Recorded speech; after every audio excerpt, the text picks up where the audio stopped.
Maidarpura police સ્ટેશનની હદમાં આવેલા હેવમો mobile શોરૂમના શટરના લોક તોડી અંદર પ્રવેશ કરી લીધા ચોરને કિંમત ₹4,50,000ના મોબાઈલના મુદ્દામાલ સાથે પકડી પાડતી સુરત શહેર crime branch. Surat police commissioner તરફથી સુરત શહેરમાં મિલકત સંબંધી ગુનાઓ બનતા અટકાવવા અને શોધી કાઢવા માટે સૂચનાને આધારે પોલીસ કમિશનર નાયબ પોલીસ કમિશનર દ્વારા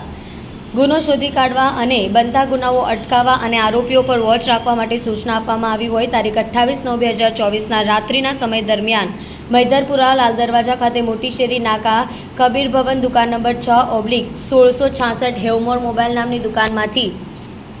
તાળા તોડી ગેરકાયદેસર પ્રવેશ કરી મોબાઈલ નંગ 40 કિંમત ₹7,25,282 ટેબલના ખાનામાં રોકડા રાખેલા 20,000 તમામ મળી ₹7,45,282ની મત્તાની ચોરી કરી નાસી ગયા હોય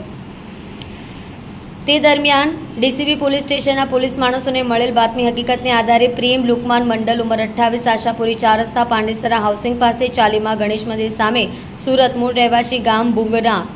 બાગદા ઉત્તર પ્રદેશ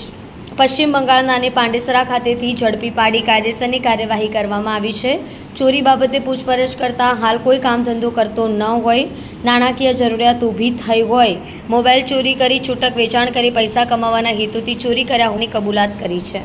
કલ્પેશ રાણાની સાથે જોતા રહો news 9 Gujarati news channel Surat.